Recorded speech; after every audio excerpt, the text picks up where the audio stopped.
Hello students, कैसे हैं आप लोग। आई होप आप सभी अच्छे होंगे। आज की क्लास में हम साइंस का chapter first crop production management से केस बेस्ड स्टडी क्वेश्चंस को शुरू करने वाले हैं।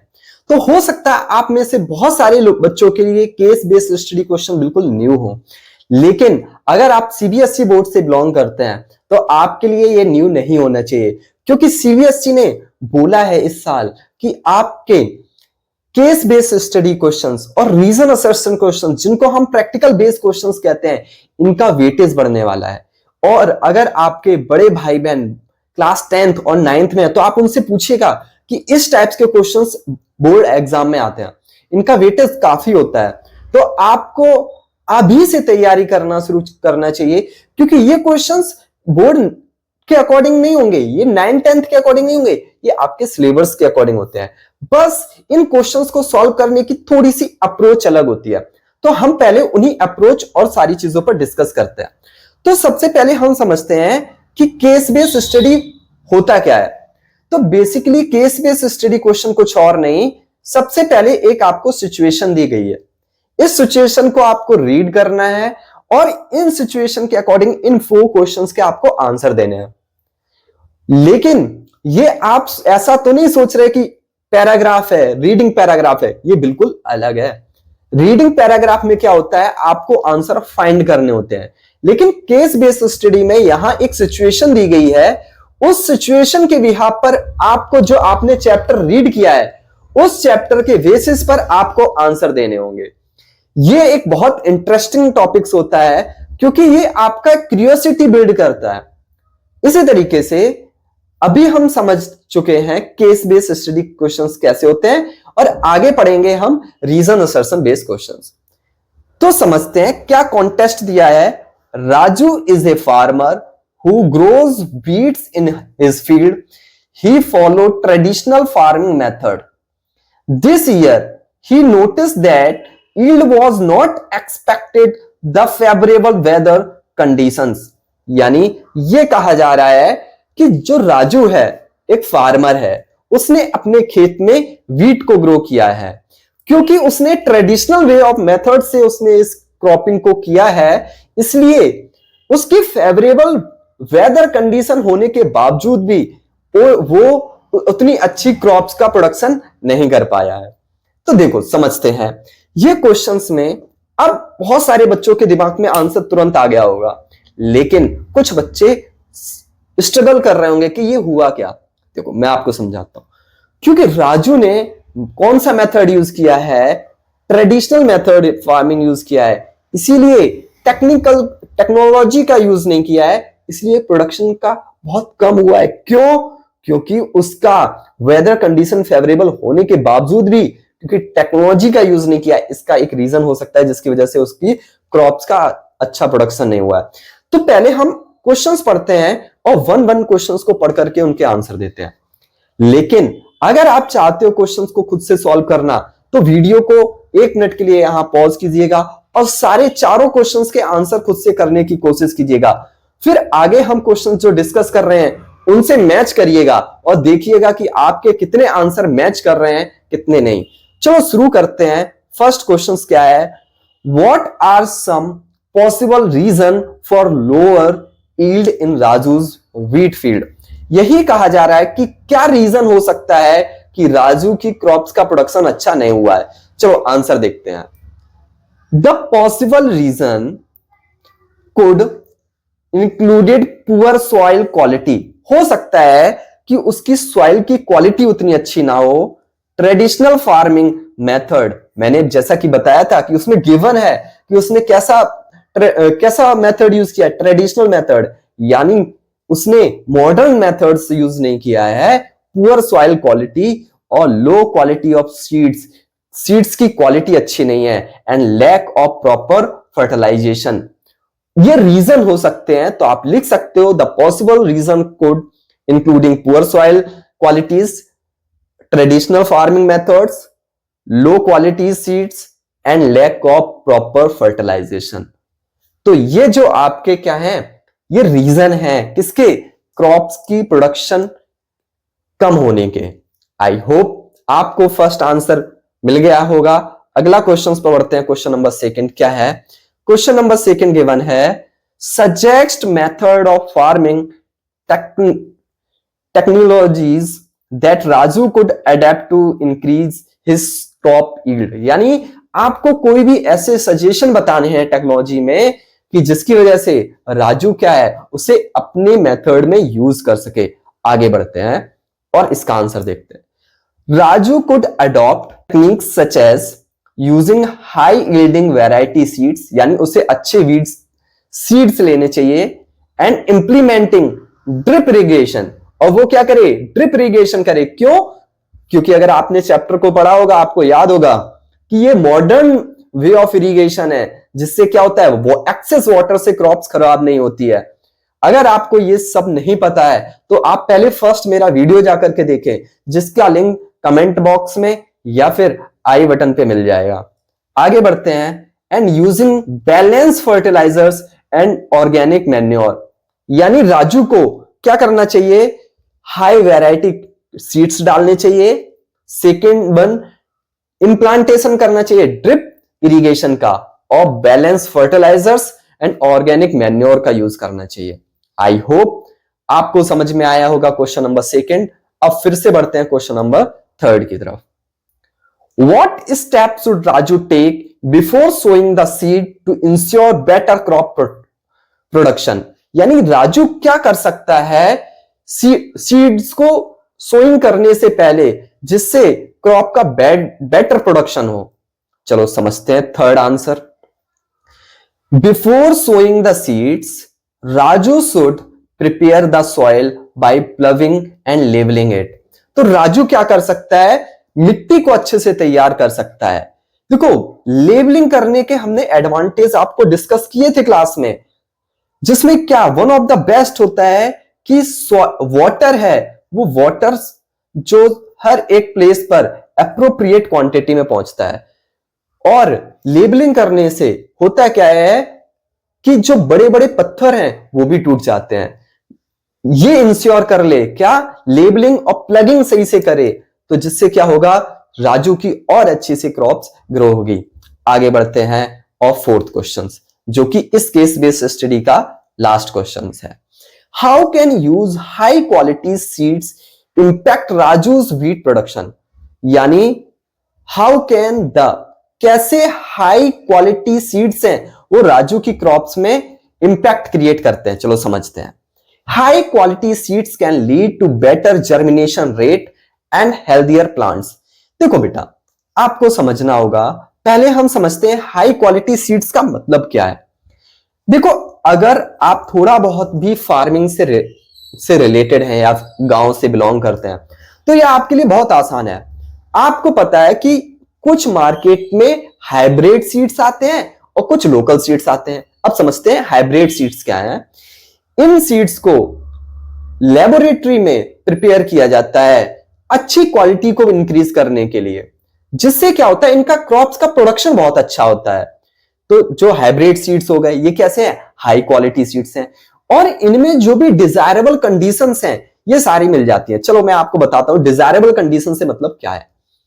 देखो, अगर मान लीजिएगा आपकी क्रॉप्स उगाना है कम दिनों का, तो मार्केट में एक ऐसी भी वैरायटी अवेलेबल है जो कम दिनों की क्रॉप्स को ग्रो कर सकते हैं। जैसे मान लीजिएगा राजू के पास अब 120 दिन नहीं है। जनरली जो व्हीट की क्रॉप्स होती है वो 100 टू 120 डेज के लिए होता है, लेकिन अब राजू के पास इतना टाइम नहीं है। बट राजू के पास 90 डेज है, 85 टू 90 डेज है।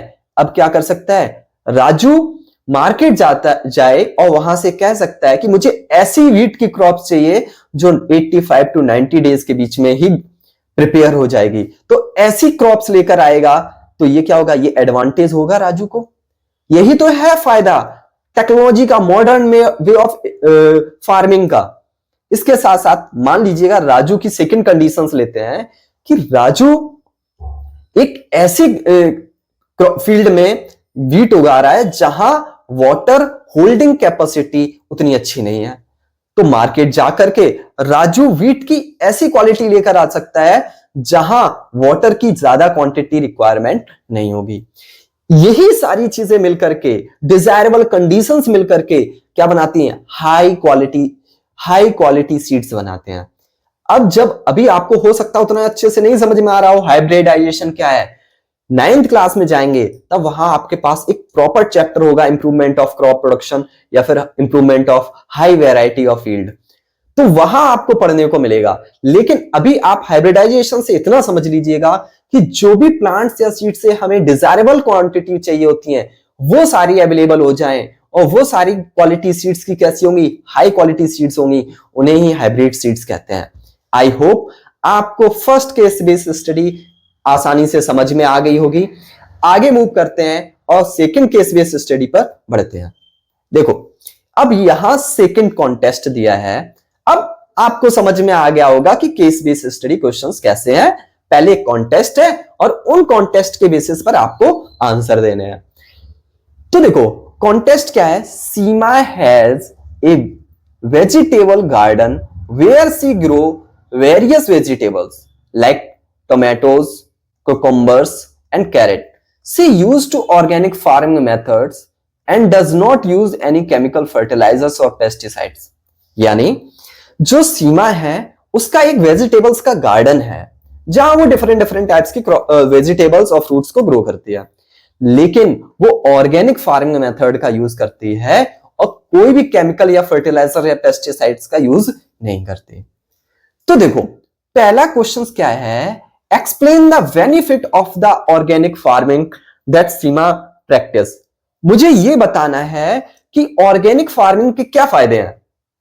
सीमा जो ग्रो कर रही है वेजिटेबल्स, उनको कंज्यूम करने से क्या फायदा होगा, डिस्कस करते हैं।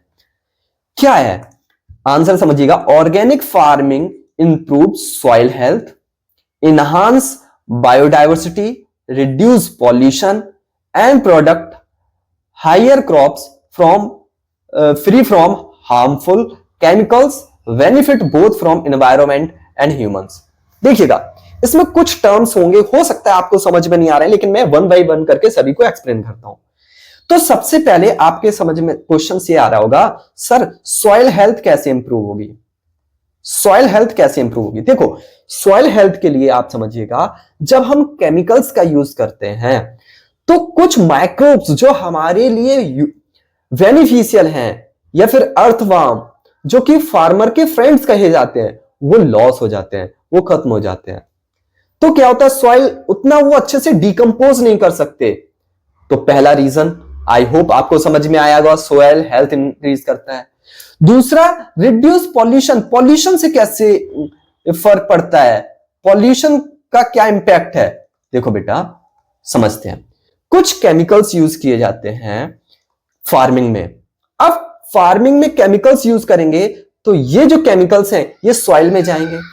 अगर एक्सेस वाटर हुआ, यही एक्सेस वाटर बॉडीज में जाएगा जहां वाटर को क्या करेगा, पॉल्यूटेड करेगा। इसके साथ साथ ये क्या करता है, सॉइल को भी सॉइल पॉल्यूशन करता है। आपने क्लास 7th में या 6th में पढ़ा होगा सॉइल पॉल्यूशन क्या होता है, यानी सॉइल को डिग्रेड करता है। इसके साथ साथ क्योंकि इनमें कोई केमिकल्स नहीं होते, हार्म केमिकल्स नहीं होते, इसलिए ये हमारी बॉडी के लिए भी बहुत अच्छे होते हैं। क्योंकि जब हम बहुत ज्यादा एक्सेस अमाउंट में जब हम फर्टिलाइजर्स या पेस्टिसाइड्स का यूज करते हैं तो ये हमारी हेल्थ के लिए भी हार्मफुल होते हैं। लेकिन जब हम ऑर्गेनिक फार्मिंग करते हैं तो ये हमारे लिए हेल्थ, एनवायरनमेंट, सॉइल सभी के लिए बेनिफिशियल होते हैं। आई होप आपको समझ में आया होगा। बढ़ते हैं सेकंड क्वेश्चन की तरफ। और सेकंड क्वेश्चन क्या है? सेकंड क्वेश्चन है, what are the some natural methods Seema can use protect her crops from pest. यानी कौन से ऐसे कॉमन मेथड हैं जिससे क्या सीमा अपनी क्रॉप्स को पेस्ट से कंट्रोल कर सके। तो अब हमें सबसे पहले समझना पड़ेगा कि पेस्ट क्या होते हैं। देखो अगर आपने टॉपिक सही से पढ़ा होगा तो आपको सारी चीजें पहले से ही क्लियर होंगी। तो पेस्ट क्या होते हैं? पेस्ट का मतलब होते हैं कुछ कीड़े लग जाना। तो क्या यूज कर सकते हैं, मैंने पहले भी बताया था कि पेस्ट कंट्रोल के लिए कौन कौन से टेक्निक्स का यूज करते हैं। तो Seema can use method like neem oil spray, तो नीम ऑयल स्प्रे का यूज कर सकती है। Employing physical barrier like net और क्या कर सकती है, फिजिकल बैरियर यूज कर सकती है, जिससे क्या हो, प्रिवेंट कर सके। आई होप आपको समझ में आया होगा सेकेंड क्वेश्चन भी। आगे बढ़ते हैं क्वेश्चन नंबर थर्ड। देखो, जिस क्वेश्चन में जितना एक्सप्लेनेशन की रिक्वायरमेंट है मैं उतना एक्सप्लेन कर रहा हूं, लेकिन अगर आपको लग रहा है कि सर किसी भी स्पेसिफिक क्वेश्चन में और भी एक्सप्लेनेशन की जरूरत है, कमेंट बॉक्स में लिखें, सो दैट मैं और एक्स्ट्रा एक्सप्लेनेशन के साथ आपको कंटेंट प्रोवाइड कर सकूं। देखो, मेरा पर्पस ये है इस वीडियो के थ्रू या जो रिकॉर्डेड क्लासेस हैं इनके थ्रू वो कंटेंट प्रोवाइड किया जाए जो एक पेड कोर्स में होता है। क्योंकि आप देखोगे बहुत कम YouTube चैनल्स होंगे जो केस बेस्ड स्टडी क्वेश्चंस और reason assertion types questions discuss कर रहे होंगे, लेकिन मैं आपके लिए रीजन असर्शन बेस्ड क्वेश्चन और केस बेस्ड स्टडी क्वेश्चन दोनों लेकर आया हूं विथ एक्सप्लेनेशंस। अगर आप और भी क्वेश्चंस प्रैक्टिस करना चाहते हैं तो कमेंट बॉक्स में लिखें, मैं आपको और भी क्वेश्चंस प्रोवाइड करूंगा। और आप मेरे टेलीग्राम ग्रुप को भी ज्वाइन कर सकते हैं जहां आप बहुत ज्यादा वर्कशीट को भी प्रैक्टिस कर सकते हैं। क्वेश्चन नंबर थर्ड बढ़ते हैं। Discuss how crop rotation could be beneficial for Seema's vegetables garden. यानी क्रॉप रोटेशन सीमा के गार्डन के लिए कैसे यूजफुल होगा। आगे बढ़ते हैं, समझते हैं। Crop rotation helps to prevention soil depletions, reduce the pest and enhance the nutrient cycle, leading the healthier and more productive crops. देखो, ऐसा क्या है हम समझते हैं थोड़ा सा और अच्छे से। देखो, आप लोगों ने नाइट्रोजन साइकिल के बारे में पढ़ा होगा या फिर और भी ऐसे टॉपिक्स के बारे में पढ़ा होगा, समझिएगा, या फिर आपने बैलेंस डाइट के बारे में पढ़ा होगा, समझा होगा। होता क्या है कि जब आप एक ही टाइप्स के फूड को कंज्यूम करते रहे, मान लीजिएगा आप केवल मैंगो कंज्यूम करते रहे, तो मैंगो में जो न्यूट्रिएंट होते वही तो मिलेंगे, लेकिन रेस्ट ऑफ द न्यूट्रिएंट वो आपकी बॉडी में लैक हो जाएंगे। इसी तरीके से सॉइल के साथ भी होता है। मान लीजिएगा सॉइल में कोई प्लांट्स ग्रो हुआ है और ये क्रॉप्स है नाइट्रोजन सॉइल से बहुत ज्यादा एक्सेस ले रहा है, तो क्या होगा, सॉइल में नाइट्रोजन की डिफिशियंसी आ जाएगी। अब अगली बार आप क्या करते हो, लिग्निनियस सीड्स को ग्रो करते हो सो दैट वो क्या करें, सॉइल में नाइट्रोजन की डिफिशियंसी को कम कर दें। तो अब क्या होगा कि एक क्रॉप्स क्या कर रही है, नाइट्रोजन सॉइल में दे रही है, और एक क्रॉप्स क्या कर रही है कि नाइट्रोजन ले रही है, तो एक बैलेंस बन के रह गया है।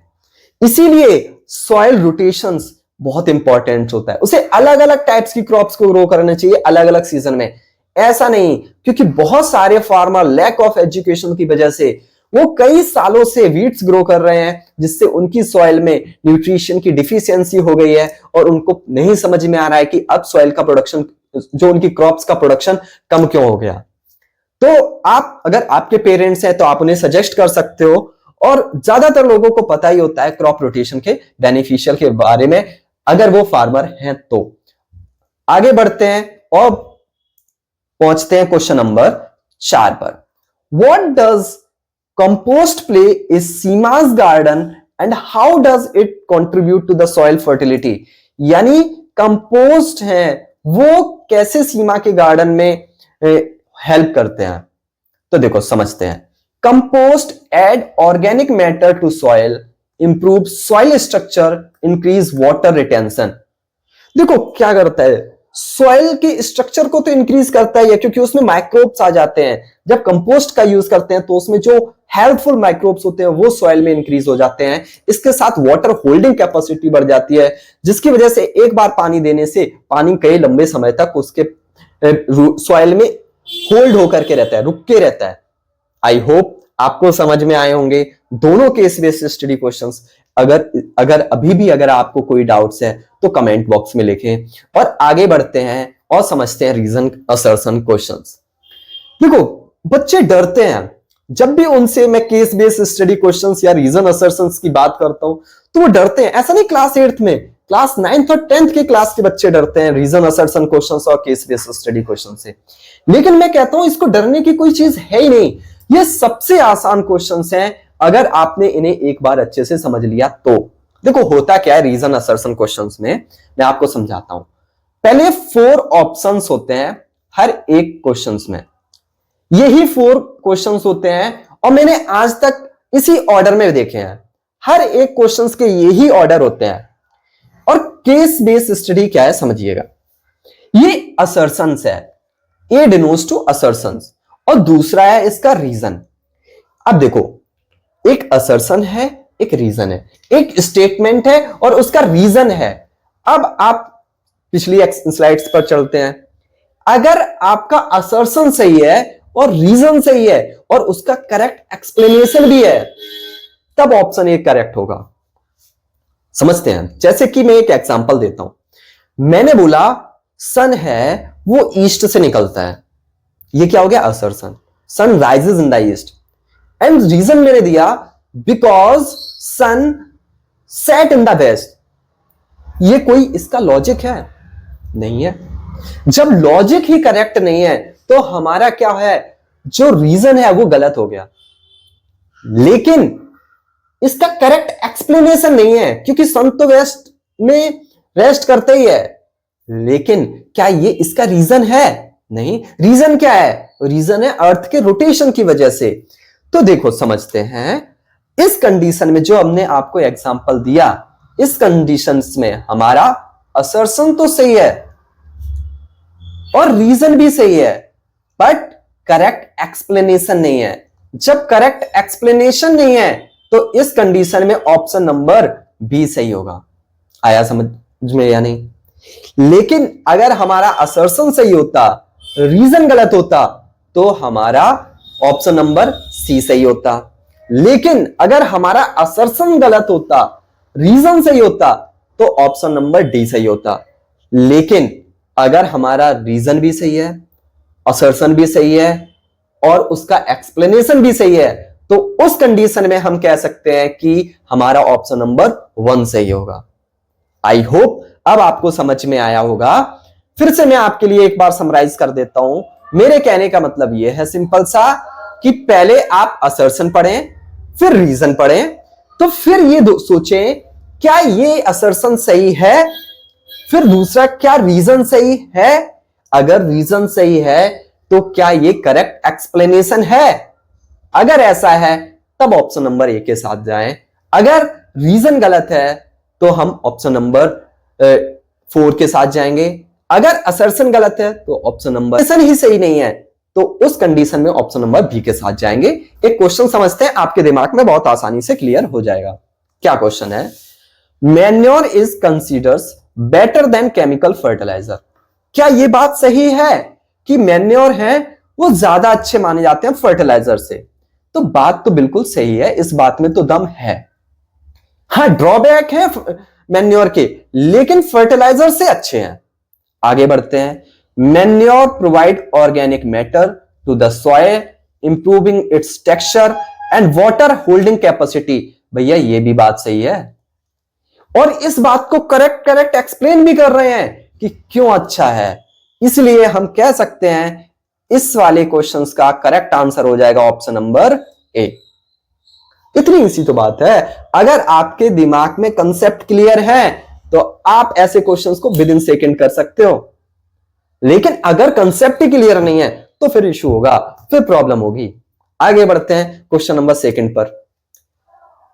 Weeding is essential practice in the crop production. जो वीडिंग है वो एक इंपॉर्टेंट जो प्रैक्टिस है क्रॉप प्रोडक्शन के, बिल्कुल सही है। वीडीसाइड्स कर डालते हैं हम इसे, क्यों? Weeds compete with crops for nutrients, water and sunlight. बिल्कुल सही है कि वीड्स होते हैं वो कंपीट करते हैं, कंपटीशन रहता है उनका। इसीलिए हम क्या करते हैं, वीडिंग करते हैं, जो अननेसेसरी प्लांट्स हैं उनको हटा देते हैं। तो ये क्या है? करेक्ट एक्सप्लेनेशन भी है, करेक्ट असर्शन भी है और करेक्ट रीजन भी है। तो इसके लिए ऑप्शन नंबर ए सही हो जाएगा। अब देखो, ऐसा मत सोचना कि सर हमेशा क्या ऑप्शन नंबर ए ही सही होता है। नहीं, ये एक कोइंसिडेंट है कि हमारे जो ऑप्शंस हैं उनके करेक्ट आंसर ए है। लेकिन ऐसा नहीं है कि हमेशा ऑप्शन ए ही होगा। नहीं तो कई बच्चे ऐसा सोचे कि नहीं सर ने बताया था तो नहीं आ रहा तो ए कर देते हैं। नहीं, सोचो, अगर नहीं आ रहा क्वेश्चन को फिर से पढ़ो। सबसे सही तरीका होता है, जब भी मैं भी खुद एज ए टीचर कभी भी फंसता हूं क्वेश्चंस को करने में, तो मैं पहले क्वेश्चंस को बहुत अच्छे से पढ़ता हूं। जैसे क्वेश्चन को 1 और 2 टाइम पढ़ोगे, आपके दिमाग में कंसेप्ट क्लियर हो जाएंगे। और कभी क्वेश्चंस को पढ़ते समय मैस अप नहीं करना चाहिए, बहुत धीरे धीरे पढ़ना चाहिए। आगे बढ़ते हैं। Irrigation should be done at regular interval. Irrigation है, उसे थोड़े थोड़े समय अंतराल बाद देना चाहिए, बिल्कुल सही है। Regular interval helps to maintain the moistures of the soil which are essential for growth of the crops.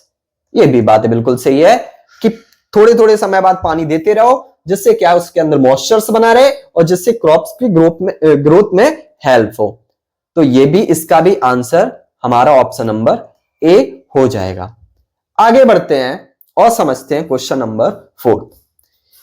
The use of modern farming techniques can lead to soil degradation. Modern farming methods क्या soil degradation के लिए responsible है? Modern farming technology often rely on chemicals, fertilizers and pesticides which can harm for the soil over the time। देखो, ये बिल्कुल बात सही है कि जो फार्मिंग के मॉडर्न वे ऑफ प्रैक्टिसिंग है, उसमें क्या पेस्टिसाइड्स भी यूज किए जाते हैं, फर्टिलाइजर्स भी डाले जाते हैं, जिससे क्या होता है, जिससे ये हमारी सॉइल को डिग्रेड करते हैं। तो इसका भी करेक्ट आंसर हो जाएगा ऑप्शन नंबर ए। अब आप सोच रहे होंगे कि सर, जब modern way of crops production के लिए टेक्निक्स भी हार्मफुल हैं, तो फिर हमें मॉडर्न करने की जरूरत क्या है? देखो, आप बात को समझिएगा। कोई भी काम एक्सट्रीम प्रॉब्लम क्रिएट करता है। आपको क्या करना पड़ेगा? बैलेंस करना पड़ेगा दोनों में। किसमें बैलेंस करो? कि जो आप मॉडर्न टेक्निक्स यूज कर रहे हो वो लाओ, और जो पेस्टिसाइड्स हैं, जो फर्टिलाइजर्स हैं, एक्सेस ऑफ केमिकल्स हैं, उनको रिमूव करो। जिससे क्या होगा? दोनों के तालमेल से एक अच्छी क्रॉप्स ग्रो होगी। आई होप आपको ये समझ में आया होगा। अब देखो, ये क्वेश्चन नंबर 5 है, इसको एज ए होमवर्क मार्क करिएगा, और जो बच्चा इसका करेक्ट आंसर बताएगा उसको मैं कमेंट बॉक्स में पिन कर दूंगा। आई होप आपको ये चैप्टर समझ में आए होंगे, इसके क्वेश्चंस। और अगर आप लोग चाहते हैं कि मैं एनसीईआरटी सॉल्यूशन बुक सॉल्यूशन भी कराऊं, तो कमेंट बॉक्स में कमेंट्स करके बताएं, क्योंकि एनसीईआरटी सॉल्यूशन तो बहुत इजी है, बहुत सारे स्कूलों में उनको कराया भी जाता है, लेकिन रीजन असर्शन बेस्ड क्वेश्चंस बच्चों को सबसे ज्यादा इश्यू होती है। इसीलिए मैं सबसे पहले ये लेकर आया, और मैंने पोल भी कराया था, ग्रुप में पोल कराया था, जहां मोस्ट ऑफ द स्टूडेंट्स ने एग्री थे कि सर चैप्टर कौन सा होना चाहिए? रीजन असर्शन होना चाहिए। इसीलिए हम रीजन असर्शन लेकर आए। आई होप आपको सारी चीजें समझ में आई होंगी। इस वीडियो को शेयर करें अपने फ्रेंड्स के साथ, कमेंट करें अपने थॉट्स, और चैनल को सब्सक्राइब करना ना भूलें। I hope you enjoy this class. Thanks for watching.